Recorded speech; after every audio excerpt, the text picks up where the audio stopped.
Díomh fáilte go dtí an trópia guitars ónas anam dom. Táim in magóní a gurcaig agus istig I magráiste déanaim guitar. So, fan go bheice míad cad a Harlan seo agus Araigling. And if you're wondering what that was, well, I'm Irish, so I thought I'd start the channel by speaking a tiny bit of Irish. So my name is Owen. Welcome to Entropia Guitars.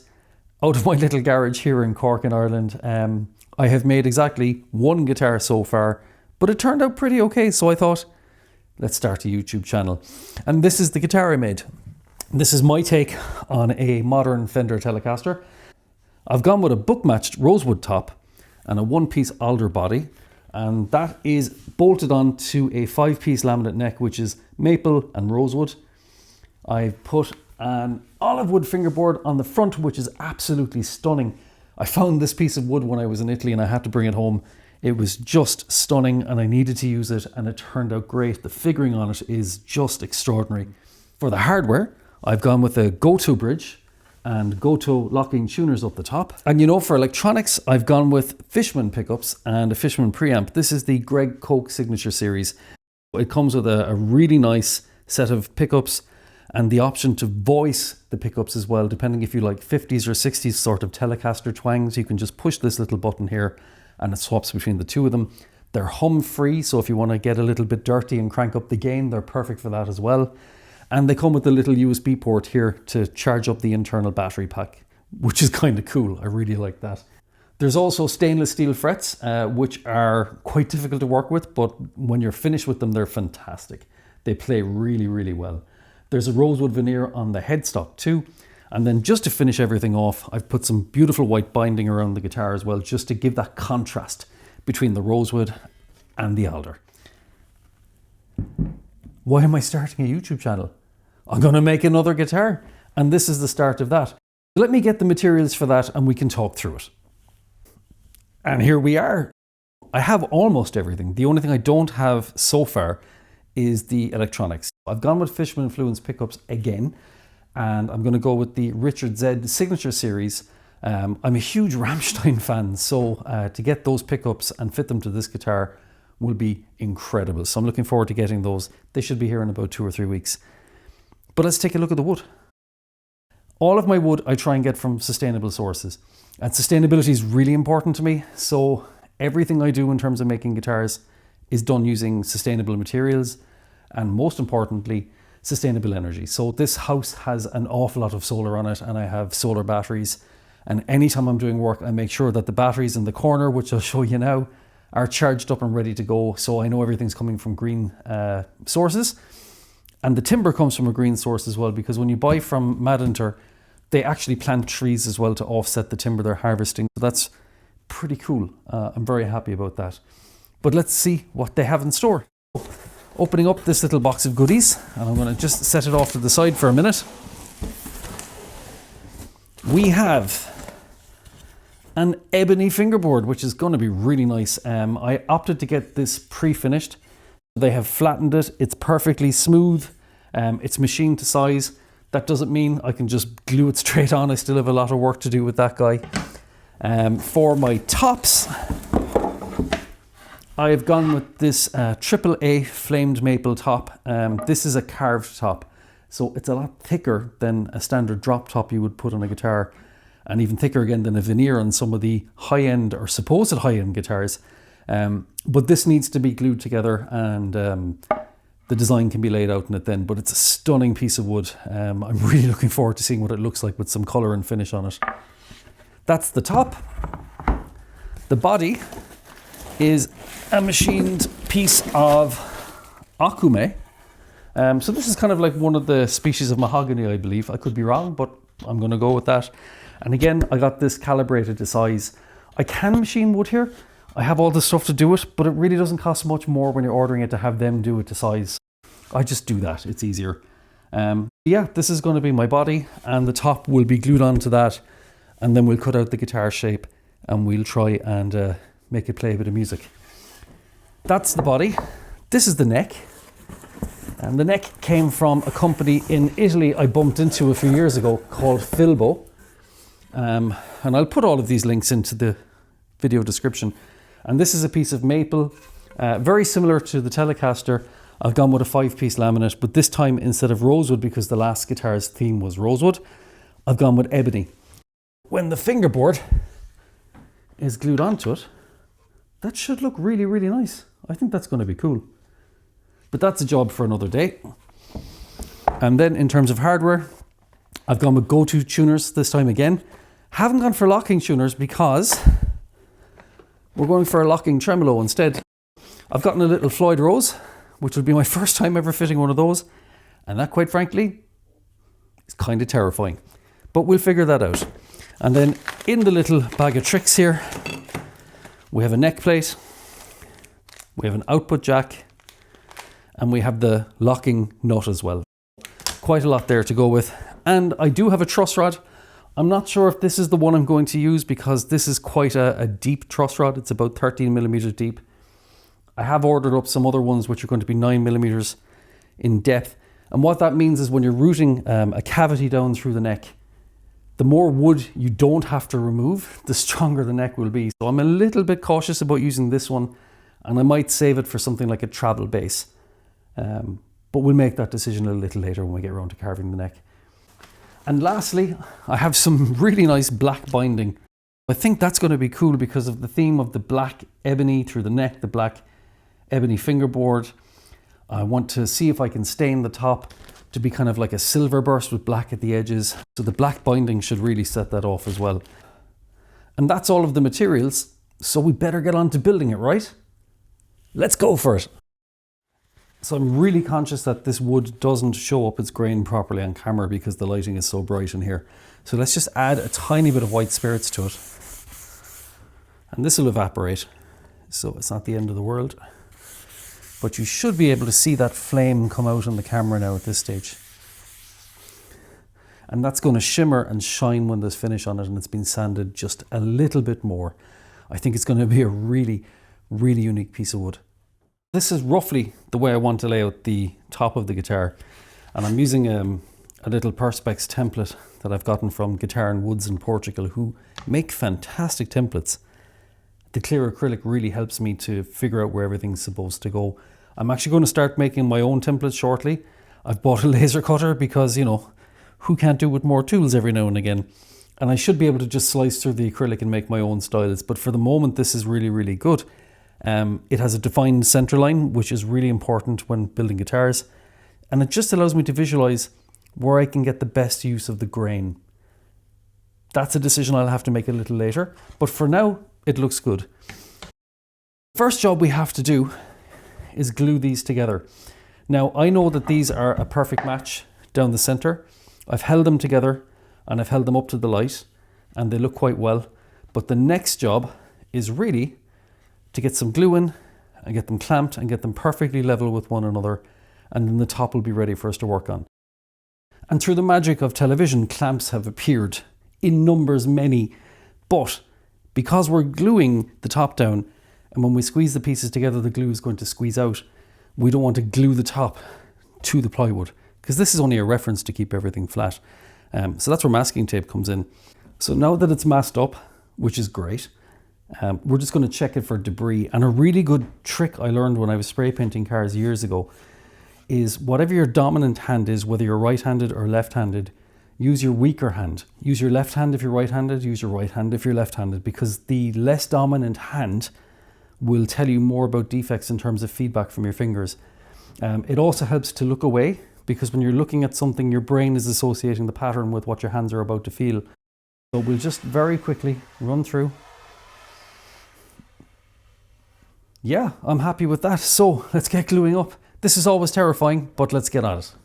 One of the questions new luthiers ask is generally, well, how much glue do I need when I'm bonding pieces together? And the answer is actually not that much. You just need to have enough coverage to flood the surface a little bit, but you don't need enough that it's spilling out everywhere after you clamp it up. There's a fallacy that more glue equals a stronger bond. Not always. And this stuff bonds so tightly, it generally ends up being stronger than the wood itself.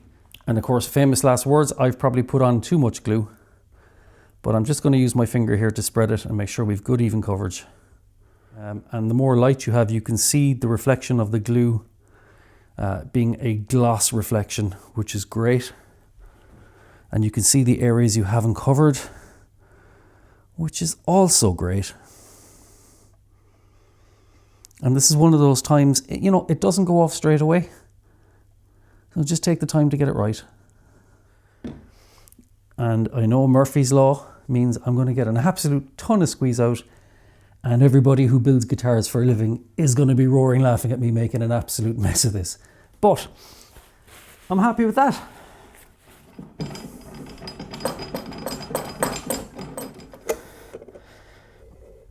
All right, so that's the top clamped up. The transition between the two sides is about as smooth as it can possibly get. I think that's good.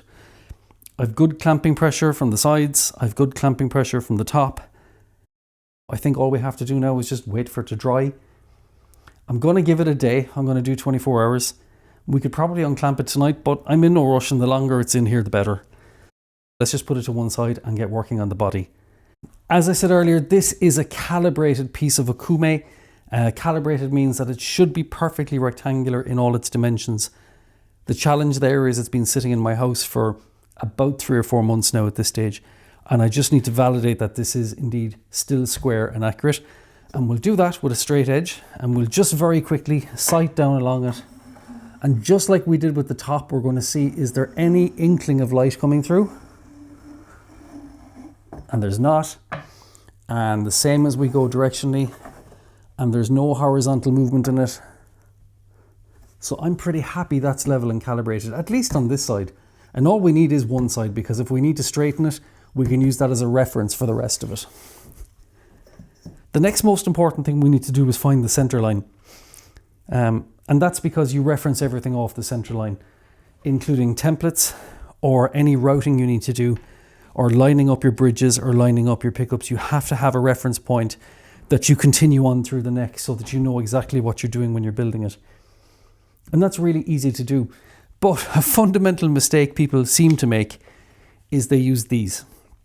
This is a builder's measuring tape that I used to build my house, actually. And this is a carpenter's pencil, which you'd think would be good for the job, but it has quite a thick lead on it, which meaning you're getting no accuracy whatsoever. And as you know with measuring tapes, the top of it can move quite a little as well. And while that's fine if you're doing framing in a house or you're doing kitchen installations, we need precision when it comes to working with this. So we're going to park this. One thing I did learn as well about measuring tapes building the house is that you can buy 5 measuring tapes from 5 different brands, and one of them will measure slightly differently to the others. So let's not use that. So the real trick is to get a steel ruler, and this one has metric on one side and inches on the other. But we're going to use metric because we're not living in America and we don't measure things in the number of cheeseburgers or fractions of a football field. So let's do that. It is 361 millimeters at the top, and it should be 361 millimeters at the bottom. And what do you know it is? Just for curiosity, let's have a look in the middle. 361. Now when we're doing a center line, if we decide to divide 361, we're going to get 180 and a half. So let's not bother with the half. Let's just go with 180, and we'll have the line slightly over to one side than the other. And because I'm now in my 40s and I can't see shit anymore,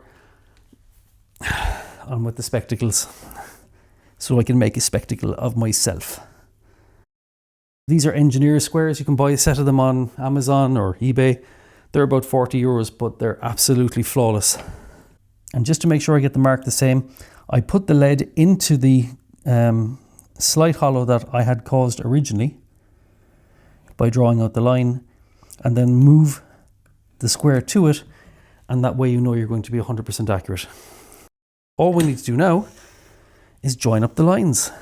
A really good idea that this is going to be square is because you've started a square line from this side and you've started a square line from this side. They should meet and everything should be perfect. So here we go.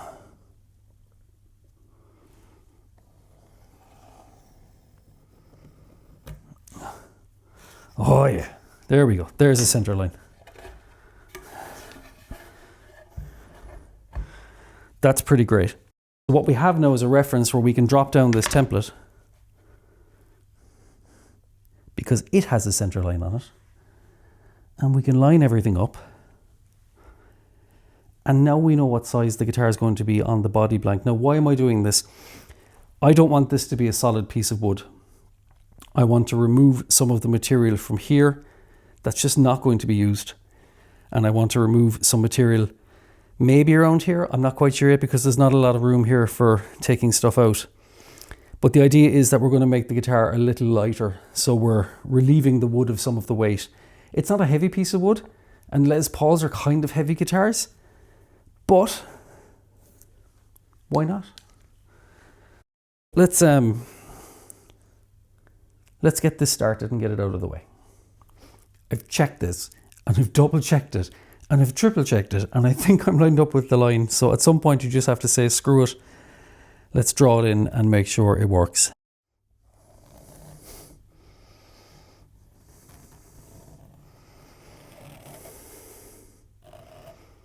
Oh yeah! How cool is that? Don't know if this is going to show up on camera, but there is a body blank with the guitar drawn out in it. So that's pretty awesome. I'm really happy with that. The next piece really for me here is to define what I want to remove and what wants to stay. And in order to do that, I need to make another one of these. I'm going to make another one of these out of MDF, and then I can cut into the MDF the pieces that I want to remove, and off we go. I'm going to be changing clothes for this. There won't be a continuity error where it looks like it's shot 3 days later. I just want to get these clothes filthy with MDF dust, and I'll be wearing a respirator because this stuff is actually quite toxic. There will be shit everywhere.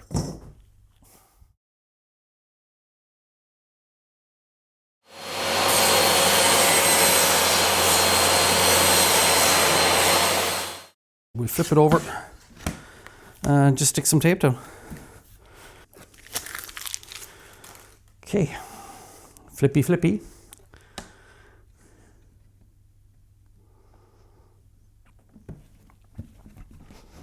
Now let's get the router set up and we'll start routing out this template, and we should have a perfect copy then by the time we're finished.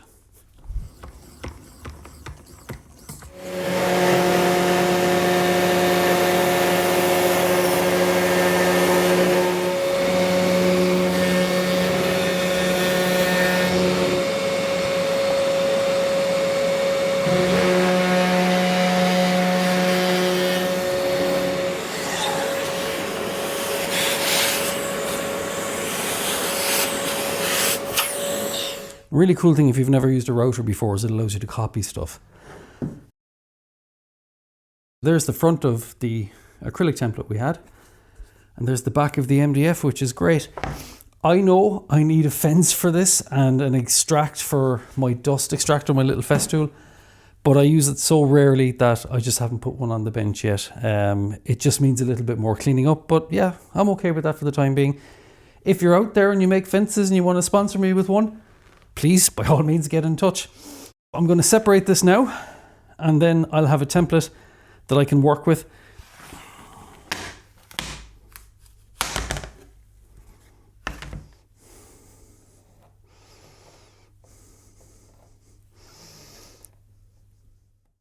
After making the biggest mess ever and trying to clean it up, we have a copy of the template in MDF. Once again, that's the original acrylic template, and this is the copy. And the purpose of this is that we're going to identify probably an area here where I can take out some of the wood in the body, and that should take, I don't know, a couple of 100 grams out of the weight of the guitar in total at the end. There's not really a lot of places I can pull out space in this until I have the electronics and I know what space I need for those. And I need to retain the strength down the center for the neck and the string tension, and the bridge and the tension that's going to be under as well. So I need to work out what that dimension is, and that'll inform me about the space I can remove here. But that's not a video for today. Thank you very much for watching. On the next video, We'll start working on the body, doing the weight removal. We'll start unclamping the top, getting a look at that. And everything going according to plan, we'll get the top and the bottom glued together, and that will be the bulk of the body main construction done before we start finessing it and putting in cavities for pickups and so on. But thank you for watching. It's my first video. It's probably terrible. In fact, it's probably really, really, really bad. But if you've made it this far, I would love if you could subscribe. It's a new channel. I'm not going to spam you with videos. And when I do make videos, they should hopefully be short, a little bit entertaining maybe. And if you're into guitar building, I'm always happy to answer questions in the comments. I'm not a master builder by any means, but I know enough about woodworking to be able to help you out if you're thinking of starting out on this journey yourself. So thanks for watching, and we'll see you in the next one. All the best.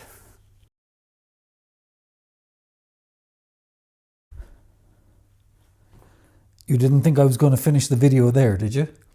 It's the next day, and I couldn't go to the next video without taking the top out because it would be a shit video then. So let's get unclamping and see what it looks like. And it turned out pretty good. There is some glue squeeze out here on the front. We expected that. And there's a whole bunch of it at the back, but that was mostly kept in check by the masking tape that we had. I'm just going to give this a very light scraping with the utility knife to get the worst of it out of the way.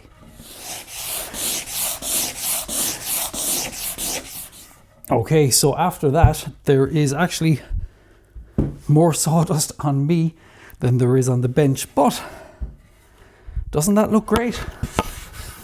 I can't feel any transition between there, left and right at all. That's seamless, and that's going to be a great surface to glue to the body.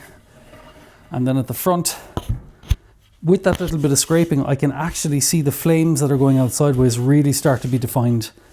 So I'm really excited about what this piece of wood is going to look like when we get it on the guitar. So yeah, this is a wrap. See you next time.